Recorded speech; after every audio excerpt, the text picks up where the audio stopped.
diselamatkan dari azab kubur. Ya. Demikian juga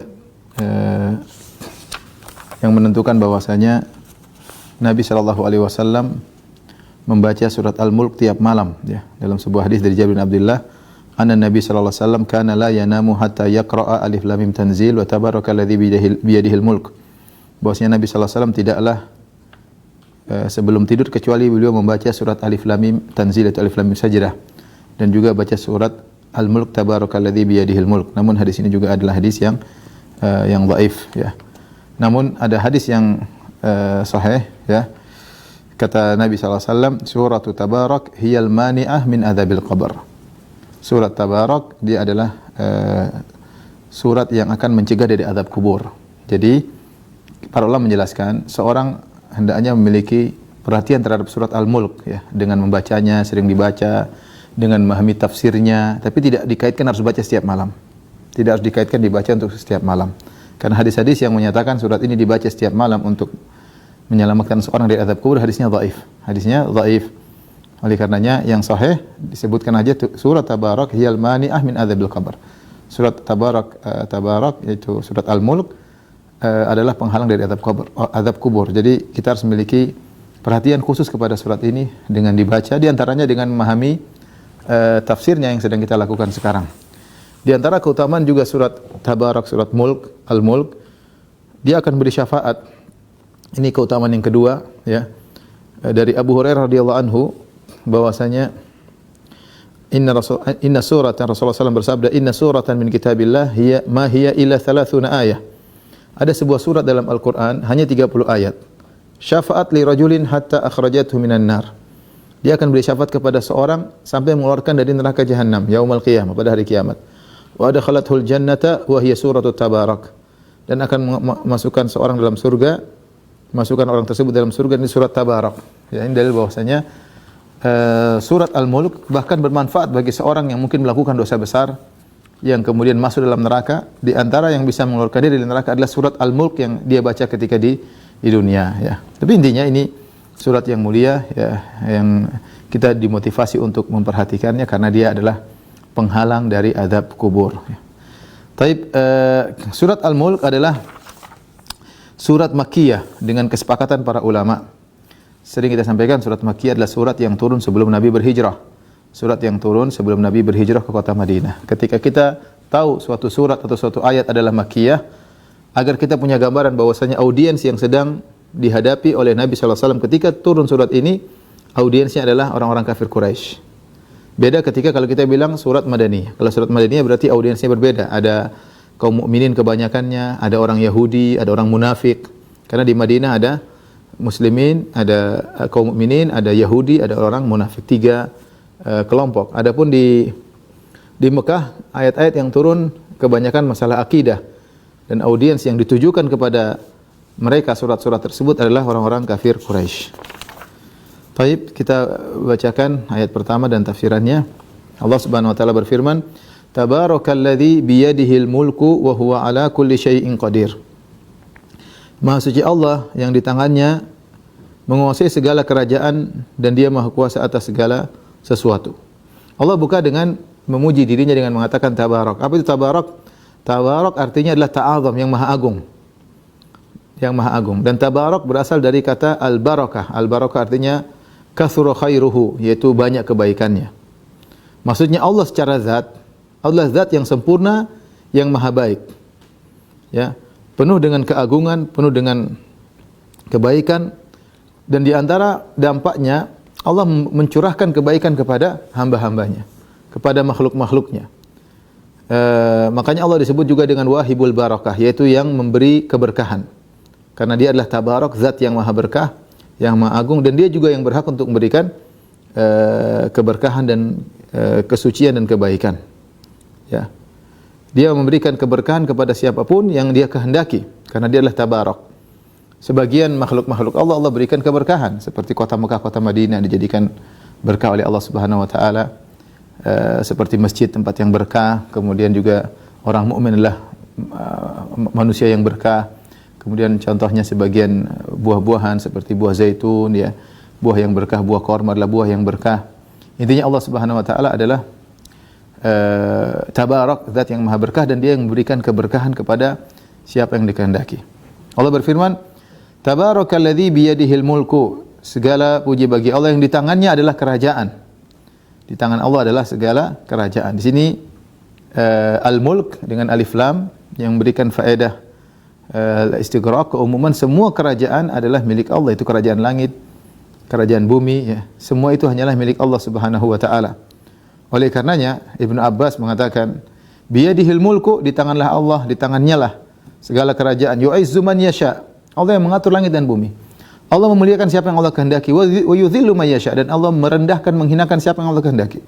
Wa yuhyi wa yumit. Allah yang menghidupkan, Allah yang mematikan.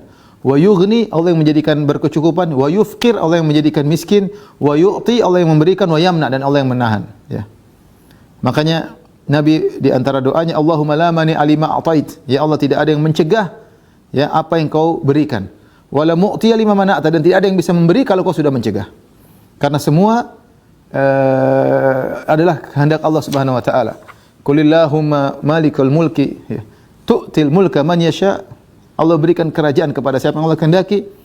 Wa tanzi'uhu mimman tasha, dan kau cabut dari siapa yang Allah kehendaki. Makanya setelah itu Allah mengatakan, wa huwa ala kulli syai'in qadir, dan dia maha kuasa atas segala sesuatu. Allah miliknya adalah segala sesuatu di alam semesta ini, dan dia berkuasa untuk melakukan apapun berkaitan dengan kepemilikannya. Allah mengatur apa yang di langit, Allah mengatur apa yang di bumi. Setelah itu, makanya semua tidak ada yang keluar dari kehendak Allah. Semua tidak ada yang keluar dari kekuasaan Allah. Di alam semesta ini apapun kejadian tidak ada yang keluar dari kehendak Allah. Karena dialah pemilik sesungguhnya. Tidak ada satu zat pun yang bergerak tanpa kehendak Allah Subhanahu wa taala. Semua di bawah pengaturan Allah, karena dia wa huwa ala kulli syai'in qadir. Setelah itu Allah berfirman ayat kedua, Alladzi khalaqal mauta wal hayata liyabluwakum ayyukum ahsanu amala. Dialah Allah yang telah menciptakan kematian dan telah menciptakan kehidupan. Liyabluwakum ayyukum ahsanu amala, untuk menguji kalian mana di antara kalian yang amalnya terbaik. Wa huwal azizul ghafur, dan dia maha perkasa lagi maha pengampun, ya. Alladzi khalaqal mauta wal hayata. Lihat, Allah di sini Allah mengatakan Allah menciptakan kematian dan kehidupan. Ada khilaf di kalangan para ulama. Apa yang dimaksud dengan kematian? Kalau kehidupan jelas Allah menciptakan kehidupan. Tapi ternyata dalam ayat ini Allah mengatakan bahwasanya Allah menciptakan kematian. Nah, kematian ini sebenarnya sesuatu yang ada atau sesuatu yang tiada. Sebagian orang menyangka kematian adalah sesuatu dengan hilangnya kehidupan, maka itulah namanya kematian. Hilangnya kehidupan itu namanya kematian. Ini pendapat sebagian orang. Ya, seperti kita bilang antara penglihatan dan kebutaan. Apa itu buta? Buta adalah hilangnya penglihatan. Tapi buta itu bukan sesuatu yang ada, tetapi hanya hilang penglihatan disebut dengan buta. Sama dengan hilangnya kehidupan disebut dengan kematian. Jadi kematian seakan-akan amrun adami, suatu perkara yang tidak ada. Bukan perkara yang wujudi yang diadakan. Pendapat yang benar bahwasanya kematian itu sesuatu yang diciptakan. Tapi kapan diciptakan kematian? Ketika kehidupan dihilangkan. Ini sebenarnya hanya istilah, tapi pada dasarnya hanya khilaf lafzi, hanya sekedar metode pentakbiran, tapi semuanya sudah paham bahwasanya namanya kematian itu adalah hilangnya kehidupan, tetapi bukan suatu yang tidak ada, tapi suatu yang ada yang Allah ciptakan. Seperti beginilah, misalnya timur dan barat. Kalau bukan timur ya barat, kalau bukan barat ya timur. Kalau hilangnya timur berarti sedang di barat, hilangnya barat berarti sedang di timur. Bukan bahwasanya bukan seperti melihat dan tidak melihat. Kalau melihat hilang maka jadi namanya buta. Tapi bukan suatu yang ada. Beda dengan timur, ada barat, ya. Kalau bukan timur berarti barat. Kalau bukan timur berarti barat, tapi barat ini suatu yang ada. Sebagaimana timur suatu yang ada. Demikian juga kematian dan kehidupan. Kehidupan adalah suatu yang ada. Ketika Allah hilangkan kematian dengan dicabutnya ruh, itu disebut dengan kematian. Jadi kematian adalah suatu perkara yang ada. Makanya dalam hadis yang sahih, pada hari kiamat kelak kematian akan dihadirkan. Jadi suatu yang ada, bukan suatu yang tidak ada. Yu'ta bil mauti ka hayati kabshin, kata Nabi sallallahu alaihi wasallam, akan didatangkan kematian dalam bentuk seekor kabshin amlah. Seekor kabs itu domba yang berwarna putih kehitam-hitaman. Fayunadi munadin. Kemudian ketika dihadirkan kematian dalam bentuk domba yang berwarna putih kehitam-hitaman, maka ada malaikat yang berteriak, ya ahlal jannati fayashra'ibuna wa yanzurun. Wahai penghuni surga, maka semua penghuni surga nengok ke atas dan mereka melihat. Fayaqul hal ta'rifuna hadza? Maka malaikat berkata, tahukah kalian siapa ini? Fayaquluna na'am, kata mereka iya. Hadzal maut, itulah kematian. Wa kulluhum qad ra'ahu, dan semua sudah pernah lihat kematian karena pernah mereka rasakan semuanya. Tsumma yunadi, kemudian berteriak lagi, ya ahlan nar, wahai penghuni neraka. Fayashra'ibuna wa yanzurun, mereka pun melihat ke atas. Fayaqul wa hal ta'rifuna hadza? Tahukah kalian apa ini? Fayaquluna na'am, hadzal maut. Kata mereka, benar kami tahu itu adalah kematian. Wa kulluhum qad ra'ahu, dan semuanya sudah pernah melihat kematian. Fayudbahu, maka kematian disembelih ketika itu. Tsumma yaqul, kemudian dikatakan, ya ahlal jannati khuludun fala maut. Wahai penghuni surga, kalian akan hidup kekal, kematian sudah tidak ada lagi, kematian sudah disembelih. Wa ya ahlan nar khuludun fala maut. Wahai penghuni neraka, kalian akan kekal karena kalian tidak bakalan mati karena kematian sudah disembelih. Jadi Allah mengatakan Allah menghidupkan, Allah menciptakan kehidupan dan Allah menciptakan kematian. Ya. Meskipun sebenarnya kematian adalah lawan dari kehidupan, tapi dia suatu yang ada, diciptakan oleh Allah Subhanahu wa taala. Baik, apa tujuan Allah menciptakan kehidupan kematian? Allah katakan liyabluwakum ayyukum ahsanu amala. Inilah tujuan kita diadakan di atas muka bumi ini, untuk menguji kalian ayyukum ahsanu amala. Mana di antara kalian yang amalan terbaik? Wa huwal azizul ghafur, dan dialah Maha perkasa lagi Maha pengampun, ya. Timbul pertanyaan, ya. Atau apa namanya, mana manusia yang terbaik? Jadi memang kita diuji, dunia ini memang untuk diuji. Enggak ada seorang pun dari kita yang luput dari ujian. Semua kita, mau orang kaya, mau orang miskin, pejabat, rakyat jelata, ustadz bukan ustadz, laki perempuan, kakek tua, nenek tua, anak muda, semuanya ada ujian. Masing-masing ada ujian. Karena memang kita diciptakan untuk diuji dengan berbagai macam model ujian yang Allah berikan. Nah, ujian-ujian yang menimpa kita, sebagaimana kita sebutkan dalam surat Al-Kahfi, ada diuji dengan ini, diuji dengan harta, diuji dengan kekuasaan, diuji dengan lingkungan yang buruk, ya, dan berbagai macam ujian, diuji dengan ilmu. Masing-masing kita punya ada ujiannya, ya. Nah, yang terbaik adalah yang lulus ujian dengan amalan yang terbaik. Ayyukum ahsanu amala. Mana di antara kalian amalan terbaik? Allah tidak mengatakan ayyukum aktsaru amala. Siapa di antara kalian yang paling banyak amalnya? Tidak, tapi Allah nilai yang terbaik kualitasnya. Kalau kualitas disertai dengan kuantitas, itu tentu yang terbaik. Tapi percuma kuantitas tapi kualitas tidak baik. Maka para salaf ketika menafsirkan ayyukum ahsanu amala, mana di antara kalian yang amalan yang terbaik, maka ada yang menafsirkan yang terbaik adalah yang paling banyak mengingat kematian. Dia tidak terbedaya dengan indahnya dunia, dengan berbagai macam fitnah, berbagai macam ujian yang Allah berikan, dia tetap menjadikan kematian adalah sesuatu yang paling sering dia ingat. Makanya ketika Nabi SAW ditanya, ayyul mu'minini akyas? Ya Rasulullah, siapa orang beriman yang paling cerdas? Maka Nabi SAW mengatakan, aktsuruhum lil mauti dzikran, yang paling banyak mengingat kematian, wa ahsanuhum lima ba'dahu isti'dadan, yang paling sering mengingat kematian dan yang paling siap menghadapi kehidupan setelah kematian. Ulaikal akyas, mereka itu orang-orang yang cerdas. Itulah orang terbaik amalannya. Ini menurut pendapat sebagian salaf. Kalau ditanya siapa orang terbaik di sisi Allah, yang paling banyak mengingat kematian, yang paling siap menghadapi alam barzakh. Ya, kita bisa tanya pada diri kita, kita sudahkah menjadi manusia terbaik? Sejauh mana kita sering mengingat kematian? Sejauh mana kita sering mempersiapkan diri kita untuk bertemu dengan alam barzakh yang kematian selalu datang dengan tiba-tiba? Itulah kita manusia terbaik. Semakin jarang, semakin buruk kita.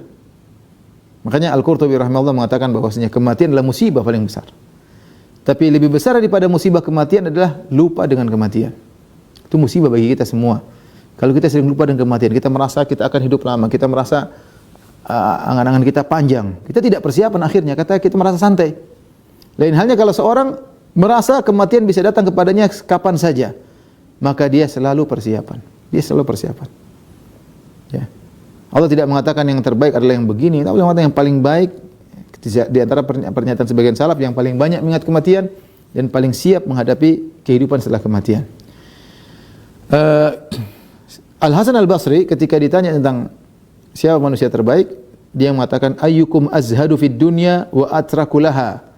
Yang manusia terbaik adalah orang yang paling zuhud kepada dunia, yang paling meninggalkan dunia. Karena dia tahu bahwa dunia akan ditinggalkan dan dia akan menuju kepada kampung halamannya yang hakiki, itu akhirat. Fokus dia bagaimana membangun di akhirat. Fokus dia bagaimana perbagus rumahnya di akhirat kelak. Ya, dia berletih-letih di dunia agar bisa memiliki istana di akhirat. Bukan sebaliknya, orang yang sibuk membangun istana di dunia, ya, menghabiskan waktu dan umurnya, maka dia bukan manusia terbaik. Manusia terbaik adalah manusia yang paling zuhud di dunia, ya, yang paling meninggalkan dunia dan yang paling fokus dengan akhirat. Ini pendapat, pandangan Hasan al-Basri. Itulah ayyukum ahsanu amala, siapa amalan terbaik.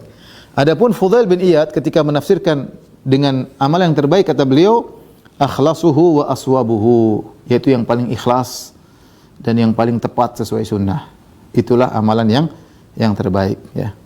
Percuma seorang beramal soleh dengan amal yang banyak namun tidak ikhlas. Ternyata ria, ingin dipuji, ingin disanjung, sukanya share amal soleh yang dia lakukan, ya. Selalu ingin dipuji, percuma, dia tidak ikhlas. Atau ternyata dia melakukan banyak amalan, ternyata tidak sesuai sunnah, ternyata bid'ah, tidak ada contohnya, berletih-letih, ya. Lihat orang-orang Rafidhah, orang Syiah, berapa banyak ibadah yang mereka lakukan. Mukul-mukul badan kayak apa, kayak sampai terluka, ya. Tapi tidak ada nilainya. Ya. Man amila amalan laisa alaihi amruna fa huwa rad. Siapa yang melakukan amalan tidak ada contohnya, tertolak. Lihatlah sebagian orang sufi zikir sampai joget-joget, goyang kepala sampai ada yang mau pingsan-pingsan. Apa seperti itu? Apa kita contoh Nabi SAW? Cuma capek-capek, letih-letih, tapi nggak ada faedahnya. Nggak ada faedahnya. Nabi yang bilang nggak ada faedahnya. Man amila amalan laisa alaihi amruna fa huwa rad. Siapa yang melakukan amalan tidak ada contoh dari kami, tertolak.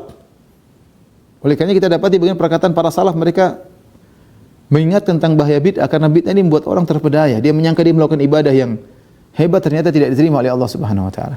Fudail bin Iyad menafsirkan yang terbaik amalnya adalah akhlasuhu aswabuhu, yang paling ikhlas dan yang paling sesuai dengan sunnah Nabi sallallahu alaihi wasallam. Karenanya para ikhwan dan akhwat yang dirahmati Allah Subhanahu wa taala, ya, jamaah majelis taklim Andalusia, ya, Nizami Andalusia yang dirahmati Allah Subhanahu wa taala, kita banyak di antara kita yang mungkin baru berhijrah, baru kenal agama belakangan, ya. Ya, mungkin baru sholat dengan rajin 5 waktu. Sebagian kita alhamdulillah sejak kecil sudah sholat. Sebagian kita baru sholat belakangan ini. Sebagian kita baru kenal sunnah, baru kenal ngaji, baru berusaha belajar syariat setelah sekian lama ini puluhan tahun sibuk dengan dunia, tidak pernah belajar agama sedikit pun, atau cuma belajar cuma sedikit sekedarnya. Maka tidak ada kata terlambat. Ustaz, saya sudah tua, gimana saya memiliki amal soleh di hadapan Allah Subhanahu wa taala? Allah tidak mengatakan ayyukum aktsaru amala. Perhatikan. Allah tidak mengatakan Allah menguji kalian agar mana di antara kalian yang paling banyak amalnya. Tapi Allah mengatakan ahsanu amala, yang paling bagus kualitasnya. Umur kita yang tinggal sedikit, kita manfaatkan agar amal kita semakin berkualitas. Lihatlah Sa'ad bin Mu'adz radhiyallahu taala anhu. Beliau masuk Islam sekitar setahun atau 2 tahun sebelum hijrah. Kemudian beliau meninggal pada tahun sekitar 5 atau 6 Hijriah. Jadi umur beliau, ya, masih masih muda, ya. Mungkin 30-an sekian. Dan beliau umur masuk Islam cuma mungkin 7 tahun 8 tahun. Jadi dia dalam Islam 7 atau 8 tahun. Tidak lebih daripada itu. Beda dengan kita sejak kecil sudah Islam. Saya sudah umur 40, sejak dari lahir sudah Islam sampai sekarang 40 tahun atau 1 tahun jadi Islam. Tapi yang jadi patokan bukan awal, yang tadi patokan mana yang lebih berkualitas. Lihat Sa'ad bin Abi Waqqas ketika meninggal, apa kata Nabi sallallahu alaihi wasallam? Ihtazzal arsyu li mauti Sa'ad bin Mu'adz. Arsy Allah bergetar karena meninggalnya Sa'ad bin Mu'adz. Sebagai bentuk pengagungan Allah terhadap hebatnya orang ini. Ya. Para sahabat enggak ada yang dengar getaran tersebut, tapi Nabi kabarkan, Arsyur Rahman yahtaz. Arsy-nya Allah bergetar, ya, karena matinya Sa'ad bin Abi Waqqas, wafatnya Sa'ad bin Waqqas. Padahal dia cuma 7 tahun dalam Islam. Berarti dia orang yang sangat hebat, orang yang sangat luar biasa. Nah, makanya saya bilang tidak ada kata terlambat. Yang penting kita berkualitas, itu jadi masalahnya. Maka jangan terlalu kita fokus kita pada banyaknya ini. Kualitas enggak apa yang kita lakukan ini. Kita ngaji berkualitas, bukan cuma banyak jadwal pengajian. Ketika kita ngaji, kualitas enggak. Bukan cuma yang penting saya baca Quran dari awal sampai akhir selesai, enggak. Saya pingin antum baca 1 juz tapi yang berkualitas. Berkualitas. Sedekah yang berkualitas, berbakti sama orang tua dengan berbakti yang berkualitas, bukan asal-asalan, bukan kalau sempat, benar-benar berkualitas. Berbuat baik kepada istri berkualitas, benar-benar berbuat baik, hormat kepada suami, Taat kepada suami dengan ibadah yang berkualitas yang bisa Anda andalkan di hadapan Allah Subhanahu wa taala. Karena yang Allah nilai yang pertama adalah kualitas. Kuantitas nomor 2. Percuma kuantitas tapi kualitas enggak ada. Allah berfirman, "Ayyukum ahsanu amala." Di mana di antara kalian yang terbaik amalannya, yang paling berkualitas. Lihat Sa'ad bin Abi Waqqas, Sa'ad bin Mu'adz cuma 7 tahun tapi arsy Allah bergetar. Ini motivasi kepada kita semua, karena banyak sebagian dari antara kita baru saja hijrah, baru saja ngerti sunnah. Tidak ada kata terlambat. Saya contohkan lagi seperti kisah wanita dari wanita yang berzina dari kabilah Juhainah, yaitu Al-Juhaniyah, ya. Dia hamil karena melakukan zina. Kemudian dia datang kepada Nabi, lihat taubatnya berkualitas, datang kepada Nabi ingin dirajam. Bilang, "Kau kenapa?" "Saya hamil ya Rasulullah." Berarti berzina, suami enggak ada, zina. Minta dihukum. Ya. Kata Nabi, "Tunggu dulu." Sampai Sampai keluar bayinya. Ya. Ketika dibawa bayinya, kata dia, "Ya Rasulullah," kata Nabi, "susuin dulu." Subhanallah, dia tetap, bayangkan dari hamil sampai melahirkan 9 bulan, tetap tegar ingin datang kepada Nabi. Dia tidak ditangkepin, tidak dibawa, enggak, dia datang sendiri kepada Nabi sallallahu alaihi wasallam. Sampai Nabi mengatakan, "Ahsin ilaiha." Ketika dia pergi, kata Nabi kepada keluarganya, "Berbuat baik ke semua wanita ini." Dia sudah datang bertobat, ingin dihukum. Akhirnya setelah itu, setelah anaknya lahir, dirawat oleh keluarganya, dia pun dirajam. Lihat, dia melakukan satu tobat, tapi tobat yang berkualitas. Kita semua sering bertobat, tapi tobat kita belum tentu seperti tobatnya wanita ini. Ketika dia sudah dirajam, meninggal dunia, Umar bin Khattab berkata kepada Nabi, "Tusalli 'alaiha ya Nabi Allah wa qad zanat." Ya Rasulullah, engkau menyolati jasadnya padahal dia telah berzina. Maksudnya Umar heran, maksudnya ini wanita berzina engkau solati ya Rasulullah. Apa kata Rasulullah SAW? Perhatikan. "Laqad tabat taubatan law qusimat baina sab'ina min ahli al-Madinah lawasi'athum." Kata Nabi, dia telah bertobat dengan satu tobat yang kualitasnya tinggi, kata Nabi. Seandainya tobat ini dibagikan untuk 70 orang penduduk kota Madinah, semuanya bisa diterima tobatnya dan semuanya masuk surga. Ini tobatnya luar biasa. Sampai kalau dibagi buat 70 orang bertobat, seandainya ada 70 orang lagi berzina seperti dia bagi semuanya, maka semuanya akan masuk surga. Jadi taubatnya benar-benar berkualitas. Kata Nabi, "Wa hal wajadta taubatan afdhala min an jadat bi nafsiha lillahi ta'ala." Apakah engkau pernah mendapati suatu taubat seorang yang telah menyerahkan nyawanya kepada Allah dengan ikhlas, ya. Ini menunjukkan bahwasanya taubat bertingkat-tingkat. Yang kita ingin taubat berkualitas. Lihat kata Nabi SAW satu hadis, "Sabaqa dirham mi'at alf dirham." Sekeping dirham mengalahkan 100 dirham atau 1000 dirham. Ya. Ada orang bersedekah dengan 1 dirham mengalahkan 1000 atau 100.000 dirham. Kenapa bisa dikalahkan? Kualitas berbeda. Ya. Lihat kata Nabi SAW tentang salat. "Inna rajula la yansarif min salatihi wa ma kutiba lahu illa nisfuha aw thuluthuha aw rubu'aha aw khumusuha aw sudusuha aw subu'uha aw thumunuha aw tusu'uha aw usyruha." Kata Nabi, ada orang selesai dari salat tidak dicatat baginya salatnya kecuali setengah atau sepertiganya atau seperempatnya atau seperlimanya, seperenamnya, sepertujuhnya, seperdelapannya, atau sepersembilannya atau sepersepuluhnya. Ternyata tidak semua kualitas salat sama. Kualitas orang salat berbeda-beda.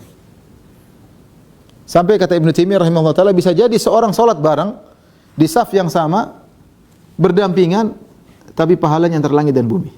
Kualitas yang berbeda. Apakah semua orang berjihad kualitasnya sama? Tidak. Dalam satu riwayat dikatakan, "Rubba qatilin baina saffain Allahu a'lam bi niyatihi." Betapa banyak orang meninggal di antara dua pasukan kafir, pasukan muslim, Allah lebih tahu tentang niatnya. Sampai dalam hadis kata Nabi sallallahu alaihi wasallam, hadis Bukhari, "Inna Allah a'adda lil mujahidin inna fil jannati mi'ata darajah a'addaha Allah lil mujahidin fi sabilillah. Ma baina darajataini kama baina samai wal ard." Kata Nabi sallallahu alaihi wasallam, sungguhnya di surga ada 100 tingkatan bagi orang-orang berjihad di jalan Allah Subhanahu wa taala. 100 tingkat. Allah mengklasifikasikan orang-orang berjihad dengan 100 klasifikasi yang paling tinggi sampai tingkatan pertama. Tingkat pertama tingkatan 100. Berarti kualitas jihad juga berbeda-beda. Makanya ikhwan dan akhwat yang dirahmati Allah Subhanahu wa taala, jangan terlalu bersih dengan, "Ustaz saya sudah tua, Ustaz baru ngaji, Ustaz." Tidak, kualitas Allah inginkan. Anda masih punya kesempatan untuk berkualitas. Ya. Berlomba dalam ketakwaan. Wa fi dzalika falyatanafasil mutanafisun. Untuk urusan surga maka berlombalah, bersaing gitu, itu cuma sebentar. Yang penting Anda berlomba dalam ketakwaan. Mungkin benar orang-orang mengalahkan engkau dalam kemewahan.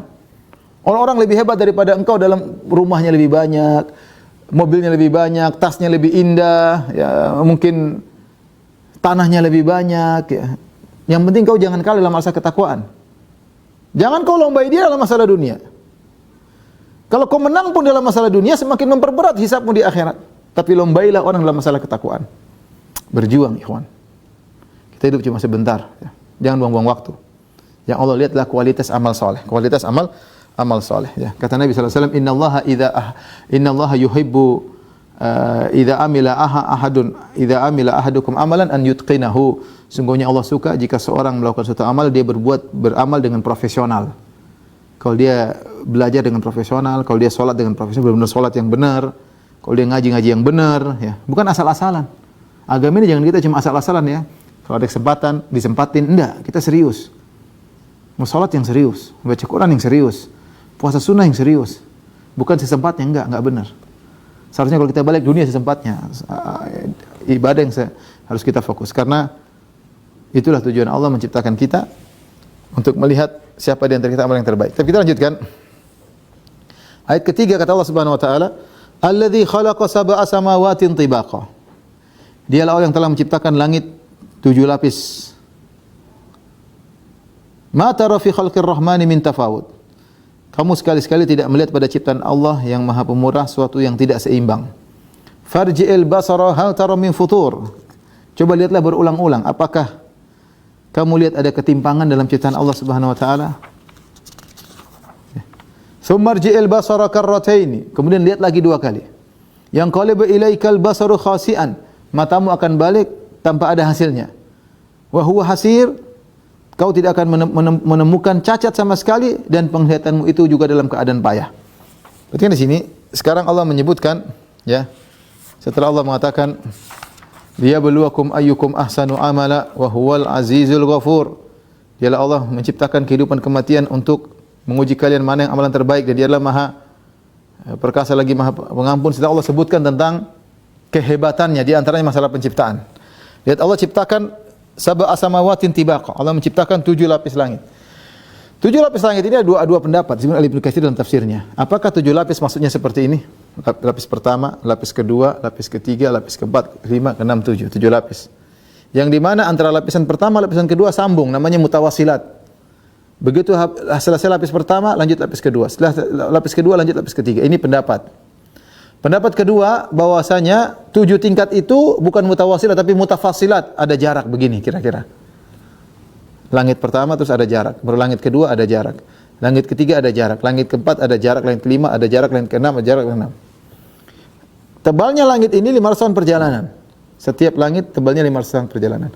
Antara langit setengah langit yang lain jaraknya 500 tahun perjalanan. Alam semesta sangat luas. Allah sebutkan menciptakan langit yang berlapis-lapis, 7 lapis. Sab'an shidada, 7 lapis yang kokoh. Dan Ibnu Katsir wallahu alam bisawab lebih condong pada pendapat kedua, bahwasanya langit-langit itu bukanlah mutawasilat tapi mutafadilat, yaitu ada jarak di antara langit-langit tersebut, ada jarak. Langit pertama 500 tahun perjalanan, jaraknya juga 500 tahun perjalanan. Langit kedua 500 tahun perjalanan, jaraknya juga 500 perjalanan. Langit ketiga 500 perjalanan, jaraknya juga 500 perjalanan. Langit keempat lebarnya 500 perjalanan, tebalnya, jaraknya juga 500 perjalanan. Dan sampai langit ketujuh, di atas langit ketujuh baru ada arsy Allah Subhanahu wa taala. Baru kemudian di atasnya semua ada Allah Subhanahu wa taala. Betapa luasnya alam semesta. Kemudian kata Allah, "Ma tara fi khalqir rahmani min tafawud." Kau tidak akan melihat ketimpangan dalam ciptaan Allah. Ini ada 2 pendapat dengan para ulama. Pendapat pertama mengatakan kau tidak akan melihat ketimpangan pada ciptaan Allah secara umum. Allah menciptakan semuanya dengan profesional. Sunnallahi alladzi atqana kulla syai'. Ciptaan Allah yang Allah Subhanahu wa taala profesional dalam segala ciptaannya. Semua Allah ciptakan, Allah ciptakan misalnya lalat, sempurna sebagai lalat dia. Makanya Allah mengatakan, "Ya ayyuhan nasu duriba mathalun fastami'u lahu. Innal ladzina tad'una min dunillahi la yakhluqu dzubaban walau ijtama'u lahu." Kata dalam surat Al-Hajj, "Wahai manusia sekalian, telah diberikan perumpamaan kepada kalian tentang seekor lalat. Sungguhnya yang kalian sembah selain Allah, semuanya kalau berkumpul tidak akan bisa menciptakan seekor lalat. Lalat dengan hebatnya, dengan gerakannya, dengan mata fasetnya, sempurna sebagai lalat. Lihat, Innallaha la yastahi ay yadriba mathalan ma ba'udah fama fawqaha. Allah tidak malu-malu untuk membuat perumpamaan seperti seekor nyamuk atau lebih hina daripada itu. Nyamuk Allah Allah ciptakan dengan sempurna dengan alat penghisapnya. Semuanya Allah ciptakan, baik binatang buas, buaya dengan ikan, semuanya sempurna. Kita ambil kuda laut, kita lihat subhanallah, sempurna ciptaan Allah Subhanahu wa taala. Allah ciptakan gunung, Allah ciptakan atmosfer, Allah menciptakan langit, semua sempurna. Semuanya tidak ada kekurangannya. Beda kalau kita bikin mobil rusak. Ya, ini rusak, ini rusak. Allah ciptakan semua hewan dengan sempurna, fungsinya sebagai hewan. Tanahnya, gunungnya semuanya. Ya. Kita manusia bikin rumah tidak sempurna. Begini tidak sempurna. Allah bikin lalat sempurna. Ini tafsiran pertama bahwasanya ma tara fi khalqir rahmani min tafawut. Engkau tidak melihat pada penciptaan Allah, makhluk ciptaan Allah semuanya ada ketimpangan, enggak ada. Penafsiran kedua maksudnya berkaitan dengan langit. Setelah Allah menyebutkan tentang langit yang 7, Allah bilang tidak ada ketimpangan dalam langit. Semuanya langit teratur dengan rapinya. Kita sudah puluhan tahun, saya sudah 41 tahun lihat langit, sudah 40-an tahun. Luar biasa kokohnya dengan indahnya dan dihiasi dengan bintang-bintang semuanya. Makanya Allah mengatakan, "Farji'il basara hal tara min futur." Kembali coba lihat lagi, apakah ada futur? Futur yang mengatakan ada ketimpangan, yang mengatakan ada robeknya. Ini tafsiran kedua mengatakan Allah sedang menyuruh kita untuk merenungkan tentang langit secara khusus. Hal tara min futur, apakah ada robeknya? Siapa yang bisa bikin langit seluas ini? Dengan isinya yang sangat berat. Ada mataharinya, ada rembulannya, ada bintang-bintangnya, ada planet-planetnya, ada galaksi-galaksinya. Ya. Dan tidak ada robeknya. Kita kalau bikin bangunan yang lebar, enggak bisa, harus ada tiangnya supaya dia tidak robek, tidak jatuh. Adapun Allah mengatakan, ya, rafa'as samawati bighairi amadin tarawnaha. Allah mengangkat langit tanpa ada tiang. Sudah enggak ada tiang, enggak ada robeknya. Itu mustahil. Yang bisa bikin kecuali Tuhan. Orang bikin apa? Mau bikin ruangan tertutup dengan lebar 100 meter susah. Pasti tiang tengah. Kalau enggak, memang konstruksinya benar-benar luar biasa. Kalau sekilo sudah enggak mungkin. 100 meter mungkin bisa konstruksi yang luar biasa, besinya dari ujung kuat dengan kemudian tarik ke tengah tanpa ada tiang sama sekali, mungkin 100 meter. Kalau 1 kilo, siapa yang bisa bikin? Tanpa ada robeknya, tanpa ada tingkatan-tingkatannya. Kita kalau lihat langit-langit begitu, langit-langit rumah, plafon pasti ada tingkatannya, dipasang, dipaku, nyambung gitu ya. Susah. Adapun langit enggak ada robeknya, enggak ada timpang-timpangannya, enggak ada tingkatannya, semua rata, luar biasa. Kata Allah, "Tsummarji'il basara karratain." Lihat lagi, coba lihat lagi, balik lagi wajahmu lihat. Untuk kau tahu keagungan Tuhan. Tuhan ini tabarak. Yang pada tangannya kerajaan langit dan bumi. Wa huwa ala kulli syai'in qadir. Dia yang berkuasa atas segala sesuatu. Dia menghinakan yang dia kehendaki, dia angkat siapa yang dia kehendaki, dia mengkayakan, dia memiskinkan, dia buat tertawa, dia buat menangis. Semua Allah yang bikin. Semuanya diatur, semuanya Allah ngurus. Anda diurus, langit diurus, hewan di bawah tanah diurus, ikan di bawah dasar lautan diurus oleh Allah Subhanahu wa taala. Allah suruh ingat, lihat dulu langit. Tsummarji'il basara karratain, ini makhluk. Langit makhluk terbesar yang pernah kita lihat. Ada yang lebih besar itu arsy, ada kursi, tapi kita enggak lihat, yang kita lihat langit. Kembalikan lagi pandanganmu 2 kali, lihat lagi. Yang qalibu ilaikal basaru khasi'an. Kau lihat lagi, cari celahnya enggak dapat, pandanganmu akan kembali khasi'an, itu sia-sia, tidak mendapatkan apa yang dia cari. Mau cari kesalahan enggak ada. Wa huwa hasir, dan hanya lelah aja, lihat enggak ada kerusakan sama sekali. Setelah Allah sebutkan, wa laqad zayyana samaa'a ad-dunya bimasabiha. Sungguh kami telah menghiasi langit dunia, ingat langit dunia, bimasabiha, dengan bintang-bintang. Wa ja'alnaha rujuman lisyayatin, kami jadikan bintang-bintang tersebut lemparan bagi setan-setan. Wa atadna lahum adzabas sa'ir, dan kami siapkan bagi mereka neraka jahanam yang menyala-nyala. Walil ladzina kafaru bi rabbihim adzabu jahannam, setan-setan disiapkan neraka jahanam, orang-orang kafir juga yang kafir kepada Rabb mereka, adzabu jahannam, neraka jahanam. Wa bi'sal masir, dan itu adalah seburuk-buruk tempat kembali. Perhatikan di sini Allah mengatakan wala qad zayyana samaa'a dunya, kami telah menghiasi langit dunia. Sehingga sebagian ulama berpendapat semua yang kita lihat ini bintang-bintang dengan jutaan bintang dengan langit itu baru langit dunia, belum langit kedua. Saya kan bilang tadi Ibnu Katsir berpendapat langit itu mutafadilat, 7 lapis dan ada jarak-jaraknya. Luas alam semesta. Apa yang kita lihat sekarang, mataharinya, galaksinya, bintang-bintang, itu baru langit pertama. Baru langit pertama. Bagaimana langit kedua, langit ketiga, sampai langit 7. Subhanallah, kita manusia sangat kecil sekali. Tapi sombongnya amit-amit. Kita kalau difoto di alam semesta, kita nggak ada apa-apanya. Langit begitu luas, bumi begitu luas, bintang-bintang begitu banyak. Terus kita sombong. Kita ini nggak ada apa-apanya. Allah menjadikan bintang-bintang tersebut untuk tujuan di antaranya untuk hiasan langit. Yang kedua adalah untuk melempar setan. Yang ketiga adalah untuk penunjuk arah. Apa yang dimaksud bintang-bintang sebagai pelempar langit? Maksudnya bukan bintangnya lepas gitu, tidak. Tapi maksudnya cahaya api yang keluar dari bintang tersebut atau pecahan-pecahan dari bintang tersebut untuk melempar langit. Zahirnya adalah apinya, ya. Makanya dalam disebutkan bahwasanya, ya, yang Allah, ya, lemparkan kepada kepada jin-jin, ya, adalah api dari bintang-bintang tersebut, ya. Makanya dalam ayat yang lain Allah mengatakan dalam surat As-Saffat, illa man khatifal khatfata fa'atba'ahu shihabun thaqib. Kecuali setan yang mencuri-curi berita di langit, mendengar pembicaraan para malaikat, fa'atba'ahu shihabun thaqib, maka dikejar dengan suluh api yang menyala. Jadi dari bintang tersebut ada api yang menyala mengejar mereka, tapi kita tidak lihat saking jauhnya. Setan berusaha mendekati ke langit, mereka terkena lemparan api dari bintang. Bukan bintangnya lepas, enggak. Maksudnya ada percikan dari api yang Allah kirimkan untuk melempar mereka, ya. Dahulu sebelum Nabi diutus, banyak sekali pencurian berita. Jin-jin naik ke langit. Wa anna kunna maqaida lisam'. Kami dulu punya tempat-tempat untuk mendengar, tempat-tempat pos-pos di langit untuk mendengar. Wa may yastami'il an la yajid lahu shihaban rasada. Siapa yang berusaha untuk mencuri berita sekarang, dia akan mendapati api yang menembak. Jadi dahulu sebelum Nabi diutus, langit ini banyak setan punya pos-pos, mereka dengar berita, sehingga dukun-dukun sebelum Nabi laris. Setan-setan kasih kabar akan terjadi begini, ya. Dan sering terjadi. Ya, di antaranya Heraklius. Heraklius juga disebutkan ketika dia tahu akan ada Nabi muncul, ada dukun-dukun yang kasih tahu. Heraklius, sehingga disebut dalam Sahih Bukhari. Demikian juga Fir'aun ketika Nabi Musa mau lahir, ada dukun yang kasih tahu akan lahir tahun sekian seorang anak dari Bani Israel yang akan menggulingkan tahtamu. Dan itu benar, ternyata lahir Musa.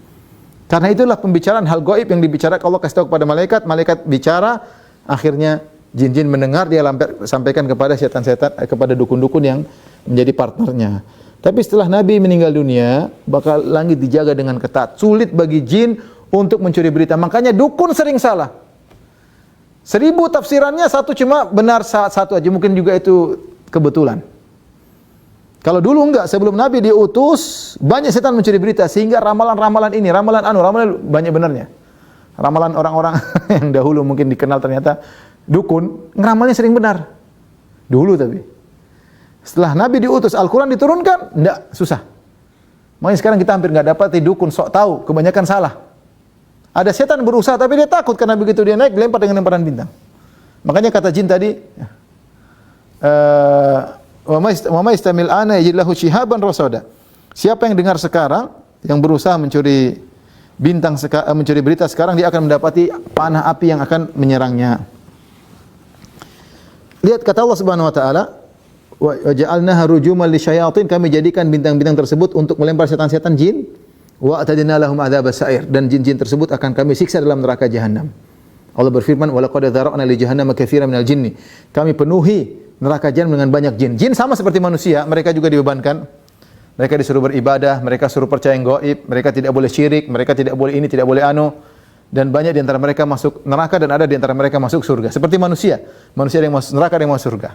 Allah sebutkan di sini, wa atadna lahum adzabas sa'ir, kami siapkan jin-jin tersebut untuk masuk dalam neraka yang menyala-nyala. Nah, kalian juga orang kafir Quraisy, kalau kalian tidak beriman, walilladzina kafaru bi rabbihim adzabu jahannam. Dan bagi orang-orang yang kafir kepada Rabb mereka, azab neraka jahanam. Wa bi'sal masir, dan tempat seburuk-buruknya tempat kembali. neraka jahanam, api yang menyala-nyala. Jahanam, api yang sangat, neraka yang sangat dalam. Nah, bagaimana sifat neraka tersebut? Allah sebut ini tentang sifat neraka. Yang Allah katakan wa bi'sal masir, tempat yang sangat buruk. Kata Allah, "Idza ulqu fiha sami'u laha syahiqan wa hiya tafur." Kalau mereka dilemparkan, orang-orang kafir tersebut atau jin-jin tersebut dilemparkan kepada neraka, sami'u laha syahiqan, maka mereka mendengar dari neraka suara yang mengerikan, wa hiya tafur, sementara apinya bergejolak. Syahik itu apa syahik? Syahik itu adalah suara kedelai ketika berteriak, suara yang paling tidak enak didengar. Suara kedelai, ada suara bebek, ada suara ayam berkotek, ada suara anjing menggonggong, ada suara onta, ada suara angsa, ada suara kodok, ada suara himar, keledai. Kalau dia teriak suaranya paling buruk, makanya Allah mengatakan inna ankaral aswati la sautul hamir, suara yang paling buruk suaranya keledai. Ketika mereka mau dimasukkan dalam neraka, mereka mendengar suara yang mengerikan. Neraka punya suara yang mengerikan. Saya dengar teman-teman ketika mereka mengalami gempa di Jogja atau di Lombok, mereka cerita, Ustaz ketika mau gempa, bukan cuma gempa, ada suara mengerikan suara. Baru kemudian terjadi gempa. Atau ketika terjadi gempa ada suara yang mengerikan, ya. Saya ke Lombok, mereka bilang itu Gunung Rinjani. Kita kira gunungnya mau meledak. Ada suara, masalahnya bukan cuma sekedar gerakan, tapi ada suara. Nah, kira-kira orang masuk neraka ada suara menderam dari neraka jahanam. Ya. Suara yang mengerikan. Dalam ayat yang lain kata Allah Subhanahu wa taala, "Idza ra'atuhum min makanin ba'idin sami'u laha taghayyudhan wa zafira." Ketika mereka melihat neraka melihat mereka dari jauh, sebelum mereka masuk neraka, dia mau dilemparkan, neraka sudah lihat dari jauh, mereka mendengar dari neraka suara marah, emosi, dan suara gemuruh yang saking menunjukkan neraka bisa bicara, neraka marah. Makanya Allah berfirman dalam Al-Quran, "Yauma naqulu li jahannam halim talati," hari di mana kami bertanya kepada neraka, sudah penuhkah engkau wahai neraka? Wa taqulu hal min mazid, kata neraka, masih ada tambahan enggak? Belum penuh. Di antaranya neraka marah, neraka geram. Dan itu didengar suara gemuruhnya oleh orang yang masuk neraka. Ini membuat mereka takut. Belum masuk neraka sudah ketakutan. Siksaan mendengar suara gemuruh sudah ketakutan. Kata Allah, "Takadu tamayyazu minal ghaiz." Hampir-hampir neraka tersebut terpecah-pecah karena saking marahnya. Jadi misalnya ini neraka. Ini neraka. Kemudian orang mau masuk. Neraka ini lihat ini dengan kondisi marah, suara dia hampir lepas, apinya mau lepas, mau bakar langsung. Apinya ini mau lepas dari neraka, ingin langsung melahap ini orang. Saking marahnya, tapi dia tidak bisa lepas. Makanya Allah mengatakan takadu tamayyazu minal ghaiz. Kata Allah, hampir-hampir neraka tersebut terpecah lantaran marah. Hampir-hampir pecah ke lantaran marah. Kata Allah, kullama ulqiya fiha faujun sa'alahum khazanatuha alam ya'tikum nadhir. Setiap mereka dilemparkan sekumpulan orang-orang kafir, dilemparnya segerombol-gerombol, lempar, tidak semuanya langsung, enggak. Allah Maha Adil, ya. Allah cabut dulu iman yang di luar, dicabut sekelompok, gerombolan kedua, gerombolan ketiga dilempar semua. Setiap mereka dilempar, penjaga neraka bertanya, alam ya'tikum nadhir, bukankah kalian di dunia sudah didatangi oleh pemberi peringatan? Ada nabi, ada rasul, ada para dai, ada kitab suci, adakah sudah datang peringatan? Ada ceramah-ceramah? Qalu bala, kata mereka, benar ya Allah, benar neraka sudah datang, benar para malaikat telah datang peringatan kepada kami. Qad ja'ana nadhir, telah datang peringatan pemberi peringatan kepada kami. Fakadzdzabna, namun kamu dustakan rasul tersebut. Kami dustakan nabi tersebut, kami dustakan dai tersebut. Wa qulna ma nazzalallahu min syai'in antum illa fi dhalalin kabir. Kata mereka, Allah tidak menurunkan suatu pun wahai para rasul, kalian itu hanyalah di atas kesesatan yang nyata wahai para rasul. Mereka malah ngejek. Itu kebiasaan orang-orang kafir dahulu. Makanya mereka mengatakan Muhammad majnun sallallahu alaihi wasallam, mereka mengatakan Muhammad penyair gila. Mereka mengatakan Muhammad sabi, mereka mengatakan sesat, dan mereka katakan kepada para nabi demikian. Ya, seperti mereka berkata kepada Nabi Saleh, Nabi Hud, ya, Nabi Nuh. Ya. Sehingga Nabi Nuh berkata, ya qaumi laisa bi dhalalah. Tidak ada kesesatan pada diri kami. Sementara mereka mengatakan Nuh fi dhalalin mubin, di atas kesesatan yang nyata. Dan mereka menuduh para rasul seperti itu. Sekarang baru mereka tahu bahwasanya mereka yang sesat, ya. Bahwasanya mereka yang sesat, buktinya mereka dimasukkan dalam neraka jahanam. Allah masukkan mereka secara berkelompok-kelompok. Sebagaimana firman Allah, "Uhsyurul ladzina dzalamu wa azwajahum wa ma kanu ya'budun." Kumpulkanlah orang-orang yang zalim beserta teman sejawatnya yang semirip dengan mereka, dikumpulkan, dilemparkan dalam neraka. Jadi berkelompok-kelompok dilemparkan. Allah mengatakan wasiqal ladzina kafaru ila jahannam zumara. Orang-orang kafir digiring kepada neraka jahanam zumara, berkelompok-kelompok. Zumrah. Yang kafir-kafir, yang Yahudi-Yahudi, Nasrani-Nasrani, Buddha-Buddha, Hindu-Hindu, ya mungkin seperti itu, berkelompok-kelompok, ateis-ateis, masuk dalam neraka.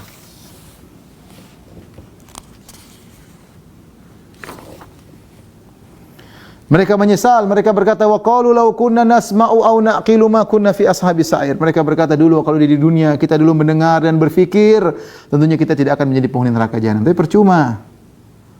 Kata Allah fa'tarafu bidzambihim. Mereka mengakui dosa-dosa mereka. Tapi percuma. Mengakui di saat yang sudah terlambat. Seandainya mereka katakan ini di dunia, katakan semenit saja mereka sudah masuk surga. Menyesal, bertobat masuk surga. Ucapan cuma enggak sampai semenit, cuma beberapa detik. Lau kunna nasma'u aw naqilu. Kalau dulu mereka masuk Islam, mereka tidak mau. Sekarang mereka menyesal, enggak ada faedahnya. Fa'tarafu bidzambihim. Mereka mengakui dosa-dosa mereka, kata Allah, fasuhqan li ashabis sa'ir. Maka kebinasaanlah bagi penghuni neraka yang menyala-nyala apinya. Setelah Allah berfirman, innal ladzina yakhshawna rabbahum bil ghaibi lahum maghfiratun wa ajrun kabir. Sungguhnya orang-orang yang takut kepada Rabb mereka dengan yang gaib, lahum maghfiratun, bagi mereka ampunan, wa ajrun kabir, dan ganjaran yang besar. Apa maksudnya innal ladzina yakhshawna rabbahum bil ghaib? Sungguhnya orang-orang penghuni neraka, selesai Allah cerita. Setelah Allah sebutkan jenis yang lain. Dan demikian metode Al-Qur'an. Setelah menyebut orang-orang masuk neraka, Allah menyebut orang yang beriman, yang masuk surga. Apa kata Allah? Innal ladzina yakhshawna rabbahum bil ghaib. Orang yang beriman kepada Allah dengan yang gaib. Apa maksudnya dengan yang gaib? Ada dua tafsiran. Tafsiran pertama yaitu orang beriman tentang hal yang gaib, yaitu beriman tentang neraka, ada surga, ada Allah, ada malaikat, ada jannah, ada neraka, ya. Mereka beriman dengan alam barzah, mereka beriman dengan adanya sirat, mereka beriman dengan adanya mizan, mereka beriman dengan yaumul hisab. Semua yang gaib mereka beriman. Malaikat ada, pencatat ada. Catatan amal ada, mereka beriman. Ini semua perkara yang gaib tidak pernah kita lihat. Ada bidadari, ada macam-macam. Kita enggak pernah, tapi orang ini beriman dengan perkara-perkara yang gaib. Ini tafsiran pertama. Tafsiran kedua, sungguhnya yang beriman kepada yang gaib maksudnya apa? Yaitu dia beriman, maksudnya dia beramal saleh. Ada dua. Pertama, dia beramal saleh ketika tidak ada yang melihatnya. Dia justru lebih semangat beramal saleh ketika tidak ada orang yang melihat daripada ketika ada orang lihat. Saya ingatkan, maksudnya dia beriman dengan Allah dalam kondisi gaib. Maksudnya bil ghaib bukan beriman kepada gaib, tapi dia beriman kepada Allah meskipun tidak ada yang melihatnya. Dia sedang bersendirian. Ketika tidak ada yang melihat dia, ibadah dia lebih hebat daripada ketika orang melihat dia. Sebagian orang ketika dilihat orang dia semangat, tapi tidak ada orang yang lihat dia enggak semangat. Enggak, ini enggak. Ketika tidak ada orang dia lebih semangat. Salat malam, baca Quran, bersedekah, enggak ada yang tahu. Dia lebih semangat daripada kalau lihat orang. Makanya ketika Allah menyebut tentang 7 golongan Allah nunggu pada hari kiamat kelak, 7 golongan Allah nunggu pada hari kiamat kelak, kata Nabi sallallahu alaihi wasallam, rajulun dzakarallaha khalian fadat ainah. Seorang bersendirian lalu dia ingat Allah, dia menangis sendirian, tidak ada orang yang lihat. Kemudian juga orang yang bersedekah tangan kanannya sampai tangannya tidak tahu. Dia bersedekah justru kalau tidak ada yang lihat dia semangat lihat, beriman pada yang gaib. Ini 7 golongan, di golongan ke-7, golongan ke-6. Sebelumnya golongan ke-5. Rajulun da'atum ra'atun dzatu mansibin wa jam faqala ini akhafullah. Dia dirayu oleh seorang wanita cantik dan kaya raya. Dia tahu tidak ada yang lihat tapi Allah yang lihat. Dia takut. Dia bilang aku takut kepada Allah. Ini beriman kepada yang gaib. Beramal soleh lebih semangat ketika tidak ada yang lihat daripada ketika ada yang lihat. Tafsiran kedua, innal ladzina yakhshawna rabbahum bil ghaib. Orang yang takut kepada Allah dalam kondisi gaib, maksudnya ketika dia bersendirian dia takut, meskipun enggak dia takut bermaksiat. Dia takut bermaksiat. Dia mau lihat gampang, tinggal buka internet, tinggal tulis apa, tinggal browsing, dia akan lihat apa yang mau dilihat. Sekarang zaman apa yang melihat? Kalau ada tertutup dia buka dengan buka VPN, dia bisa buka apa saja. Ya. Sekarang mudah, kalau orang bermaksiat sangat mudah, terutama kita sendirian. Tapi dia takut. Meskipun tidak ada yang lihat, meskipun istrinya enggak ada, suaminya enggak ada, anaknya enggak ada. Tapi dia tahu ada Allah Subhanahu wa taala. Makanya disebutkan ada seorang lelaki, dia bawa seorang wanita di tengah padang pasir mau dia zinai. Dia mengatakan tidak ada la yarona, tidak ada yang lihat kita. Sudah kita bermaksiat. Kata sang wanita, kata dia tidak ada yang melihat kita kecuali bintang-bintang. La yarona illal kawakib. Tidak ada yang melihat kecuali bintang-bintang. Sudah kita berzina aja. Apa kata sang wanita? Fa aina mukaukibuha? Mana yang menciptakan bintang-bintang tersebut? Lihat kita atau tidak? Kita hidup di zaman anak muda sekarang ya. Mudah bermaksiat ketika tidak ada orang yang melihat. Kalau Anda tidak bermaksiat ketika tidak ada yang melihat, apa ganjarannya? Innal ladzina yakhshawna rabbahum bil ghaibi lahum maghfirah. Bagi mereka ampunan, wa ajrun kabir, dan pahala yang besar. Setiap Anda takwa kepada Allah, ingin lihat Anda berhentikan, Anda dapat ampunan. Dosa-dosa Anda yang lalu diampuni. Anda dapat ganjaran yang besar. Anda termasuk dalam ayat ini. Innal ladzina yakhshawna rabbahum bil ghaibi lahum maghfirah wa ajrun kabir. Bagi mereka ampunan dan bagi mereka ganjaran yang besar. Taib, ikhwan dan akhwat, mungkin sampai sini aja dulu ya. Insyaallah kita lanjutkan lagi kesempatan yang lain. Tidak bisa cepat-cepat juga, kita ingin nikmati tafsir, memahami dengan baik. Yang penting kita bisa amalkan agar amal kita bisa lebih berkualitas. Wallahu a'lam bishawab. Kalau ada yang bertanya saya persilakan.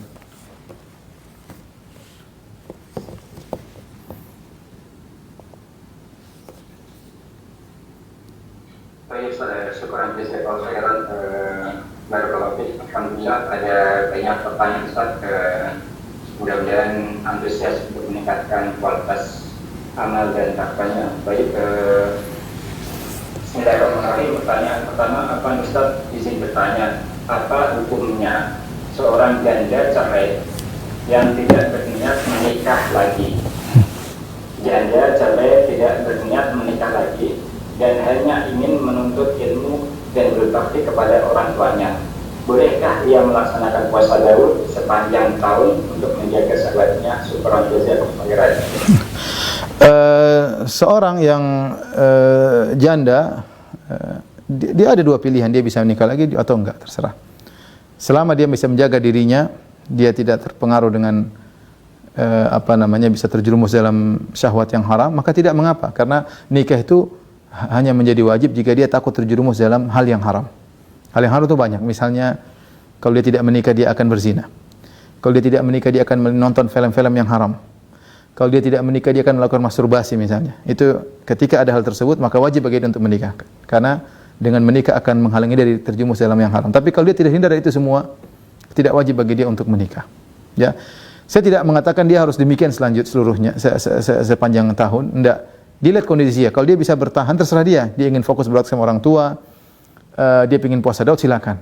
Jadi hukumnya tidak mengapa selama dia bisa menahan diri. Kalau suatu saat ternyata ada orang soleh yang meminangnya, menurut dia baik, nggak ada apa-apa, dia berubah pikiran, nggak ada masalah.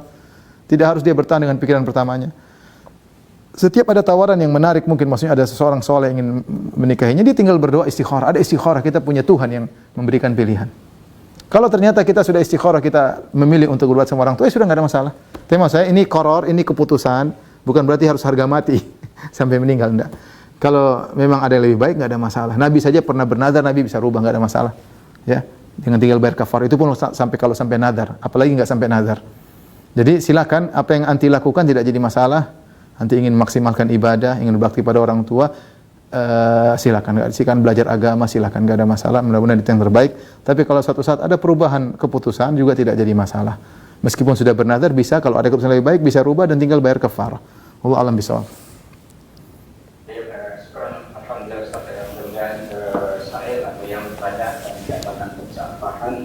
Baik, kita masuk ke pertanyaan kedua. Bapak Ustaz ingin bertanya, apa saja indikator yang harus kita perhatikan dalam beramal agar amalan yang kita lakukan berkualitas? Apa perbedaannya dengan amalan yang kurang berkualitas? Syukran.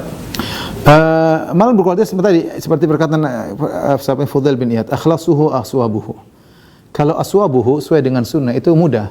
Sunnahnya bagaimana kita ikuti, tidak berlebihan, tidak berkekurangan. Persis seperti sunnah Nabi SAW. Jangan tambah-tambah, jangan kurangi. Karena wa khairul huda huda Muhammad, sebaik-baik petunjuk Muhammad. Jangan kita bikin, menurut kita kreasi kita lebih bagus daripada yang diajarkan Muhammad SAW. Rasulullah mengatakan wa khairul huda huda Muhammad, sebaik-baik petunjuk Nabi Muhammad SAW. Maka beribadahlah sesuai dengan ibadah Nabi Muhammad SAW. Rasulullah mengatakan sallu kama ra'aitumuni usolli, salat sebagaimana aku salat. Berusaha seperti salat Nabi, jangan bikin gerakan-gerakan yang aneh. Jangan bikin bacaan-bacaan di tengah yang aneh-aneh. Seperti Nabi bagaimana sunnahnya mana begitu? Ya. Kemudian seperti haji kata Rasulullah SAW, khudhu anni manasikakum, ambillah tata cara haji dariku, manasik haji dariku. Rasulullah ucapkan berulang-ulang dalam hajinya supaya kita tidak berkreasi dalam berhaji. Ini kalau ditinjau dari amalan yang zahir. Adapun akhlasuhu ini juga harus diperhatikan. Yang paling ikhlas yaitu yang kita harus berubah-ubah. Ikhlas ini niat berubah-ubah. Paling ikhlas itu paling tidak berharap pujian manusia. Paling tidak berharap diketahui oleh orang lain. Kita lihat diri kita masih pingin diketahui orang, berarti kita orang ikhlas. Kita bisa indikasi kita pingin gitu, pingin kita cerita, pingin orang dengar, pingin kita masukkan di upload di Facebook agar orang tahu. Pingin orang tahu kita sabar, pingin orang tahu kita hebat, pingin orang tahu kita ini sabar misalnya. Enggak usah lah, cukup Allah yang tahu ya. Ya, itu indikasi. Kalau saya tidak berharap itu berarti indikasi saya lebih baik. Tapi jangan bilang saya ikhlas, kita enggak tahu, itu urusan Allah. Niat kita enggak. Tapi indikasi lebih baik karena saya tidak pingin diketahui oleh orang. Sampai pada tahapan kita lebih bahagia kalau enggak diketahui oleh orang. Latih diri kita. Kalau enggak, alhamdulillah ya Allah, Engkau telah membuatku mampu menyembunyikan amal ini. Bersyukur kepada Allah Subhanahu wa taala. Kata Nabi sallallahu alaihi wasallam, "Man istata'a minkum an yakuna lahu khabi'un min amal shalih falyaf'al." Siapa di antara kalian mampu punya amal soleh yang tersembunyi, lakukanlah. Lakukanlah. Apa saja kita berusaha untuk sembunyikan. Setelah itu jangan lupa ketika selesai kita berdoa, Rabbana taqabbal minna innaka samiul alim. Ya Allah, terimalah amal solehku ini. Ya itu saja mungkin yang bisa. Nanti dengan berjalan waktu kita berusaha meningkatkan kualitas amal soleh. Seperti saya bicara tentang salat. Salat bagaimana kita kualitas? Kita meningkatkan kualitas khusyuk kita. Kita mulai paham baca surat Al-Fatihah, kita mulai ngerti artinya, kita mulai ngerti tafsirnya, kita mulai ngerti bacaan Subhanarabbil azim wa bihamdi artinya apa, Subhanarabbil a'la wa bihamdi artinya apa. Kita mulai mengerti bacaan, kita mulai tahu sunnah-sunnah. Itu kalau kita mau kualitas ya terpaksa kita belajar kitab salat. Dengan demikian salat kita akan berkualitas. Kita tahu fikihnya, kita tahu hukumnya, kita tahu isi bacaannya. Berarti salat kita berkualitas. Makanya adapun indikasi saya tidak bisa tentukan, ini masalah perkara yang gaib. Cuma saya bilang kalau kita ada perasaan tidak ingin diketahui orang itu indikasi yang baik. Meskipun tidak boleh kita bilang saya ikhlas. Nah, kita enggak tahu, yang tahu cuma Allah Subhanahu wa taala. Kalau kita indikasi amalan kita sesuai dengan sunnah, kita enggak nambahin, enggak kurangin, insyaallah itu yang terbaik. Ya, wallahu alam bisawab. Ayo pertanyaan berikutnya, ada pertanyaan mengenai mitos, yaitu asal usul pelangi menurut mitos masyarakat atau legenda. Ada putri yang turun dari langit dan maaf mandi di sungai. Bagaimana menurut pandangan Islam tentang asal usul pelangi? Mohon penjelasannya Ustaz. Syukran jazakallahu khairan. Kalau ditanya Islam asal usul pelangi, Nabi nggak pernah jelaskan asal usul pelangi. Rasulullah SAW juga tidak pernah menjelaskan. Allah juga tidak pernah menjelaskan. Abu Bakar As-Siddiq, Umar bin Khattab, Ali bin Abi Thalib, Utsman bin Affan radhiyallahu ta'ala tidak pernah juga menjelaskan. Imam Syafi'i tidak pernah jelaskan, Imam Malik tidak pernah jelaskan asal usul putri mandi. jadi kita bilang itu tidak ada, itu khurafat. Alhamdulillah para ulama sudah menjelaskan bahwasanya secara para ulama ahli fisika mereka jelaskan bahwasanya pelangi itu adalah dampak dari pembiasan cahaya dan macam-macam mereka jelaskan. Hingga muncullah warna ini, warna ketika cahaya mengenai butir-butiran air maka muncullah pembiasan warna yang berbeda-beda. Ya, bukan putri mandi di mana tadi bilang katanya? Putri siapa? Putri Amerika apa putri Londo atau putri Jawa yang mandi? Hah? Ya itu khurafat, enggak benar. Kita bilang enggak boleh kita berkeyakinan dengan demikian. Islam mengatur akidah. Kita enggak boleh berakidah sembarangan. Makanya kata Rasulullah SAW, at-tiyaratu syirkun. Tiar itu apa? Pamali. Pamali itu menganggap kalau begini itu enggak boleh. Kita enggak boleh sembarang berkeyakinan. Enggak boleh sembarang berpemahaman. Ya. Jadi kalau masalah keyakinan ya harus kita ada dalilnya. Kalau itu perkara ilmiah, perkara biologi ya serahkan kepada ahlinya. Ahli biologi, ahli fisika biar mereka jelaskan, ya. Allah alam bisawab. Pertanyaan berikutnya, Ustaz izin bertanya, bagaimana perkara bagi orang yang berhijrah, amalan yang dilakukan sebanyak mungkin dan sesuai dengan pemahaman yang telah kita pelajari dan dengarkan dari sunnah dan Al-Quran atau Al-Quran dan sunnah. Seperti sholat, tapi kita khawatirkan ada yang kurang atau salah. Lalu membaca Al-Quran tetapi khawatir tidak sesuai dengan tajwid dan kaidahnya. Akankah kualitas amalan ibadah ini dimaklumi atau diterima Ustaz? Syukran. Jelas, Allah kan maklumi orang yang berusaha. Makanya dalam hadis misalnya Nabi SAW mengatakan al-mahir bil Quran ma'a kiramil bararah, ya. Orang yang mahir dalam Al-Quran sudah mencapai tingkatan punya sanad macam-macam, dia bersama malaikat-malaikat yang baik. Walladzi yaqra'ul Qur'an wa yatata'ta wa huwa syaqun alaih lahu ajran. Yang baca Quran berterbata-bata kemudian berat bagi dia, kan baru belajar namanya. Apakah ditolak pahalanya? Dapat pahala bahkan 2. pahala baca Quran, pahala capek belajar. Jadi maksud saya, nggak ada masalah kita hijrah, semuanya baru belajar. Tapi belajar itu kita menunjukkan kita keseriusan di hadapan Allah. Belajar kita dulu dunia kita serius, masa agama kita nggak serius. Tapi bukan, saya ingatkan juga, bukan berarti berhijrah total kemudian kita nggak ngurus suami lagi, nggak, bukan begitu. Ya tetap masing-masing ada aturannya. Islam itu ada porsinya masing-masing. Kita belajar, jangan berarti kita semangat belajar akhirnya porsi untuk istri, porsi untuk anak kita abaikan, porsi orang tua. Enggak, Islam mengajarkan kita menunaikan segala porsi. Nah, untuk belajar agama kita serius, meskipun bacanya masih salah-salah tetap dapat pahala. Salatnya masih belum lurus, yang penting kita berusaha loh. Selama kita masih dalam bentuk berusaha belajar, maka insya Allah diterima oleh Allah Subhanahu Wa Taala, menuju pada kualitas yang lebih baik. Allah alam bisawab. Mungkin pertanyaan terakhir, Ustaz. Oke, tadi Ustaz, alhamdulillah, izin bertanya Ustaz, ini pertanyaan terakhir. Saya pernah mendengar katanya surat Al-Mulk sunnahnya tidak dibaca setiap malam, tapi dia tetap melakukan bacaan surat Al-Mulk pada malam hari setiap harinya. Menurut nasihatnya Ustaz, bagaimana hukumnya? Tadi hadisnya dhaif. Dia ingin baca boleh-boleh saja, tapi jangan dia meyakini bahwasanya harus setiap malam. Itu saja mau saya. Karena hadisnya dhaif. Kalau dia ingin baca tiap malam, ada orang suka. Saya ketemu orang suka dengan surat Al-Mulk, ada. Ada orang suka dengan surat Ar-Rahman, ada. Ada orang suka dengan surat Yasin. Dia suka dengan isinya. Dia baca, dia merasa tenang. Boleh, silahkan. Tapi kalau untuk meyakini harus tiap malam butuh dalil. Kita bilang dalilnya enggak ada, tapi Anda baca tiap hari boleh. Yang penting jadi kita bilang punya perhatian terhadap surat ini. Mau dibaca sehari 2 kali, mau baca 2 hari sekali boleh, yang penting ada perhatian. Mau baca tiap malam juga boleh. Ada suka dengan, saya ketemu orang, saya suka sekali baca Al-Baqarah, Al-Imran. Hampir tiap hari dia bilang saya baca. Berapa jam dia bilang dia baca? Hampir tiap hari dia baca surah Al-Baqarah. Saya bilang Masya Allah. Masing-masing orang. Ya, ada yang suka baca surat Az-Zumar, ada yang suka Al-Ghafir, enggak apa. Yang penting kita berusaha menghatam Al-Quran, ada surat-surat favorit yang suka kita baca, enggak ada masalah. Wallahu a'lam bishawab, demikian saja apa yang saya sampaikan, kurang lebih saya mohon maaf. Insyaallah kita sambung di kesempatan yang lain. Wabillahi taufiq wal hidayah. Assalamualaikum warahmatullahi wabarakatuh.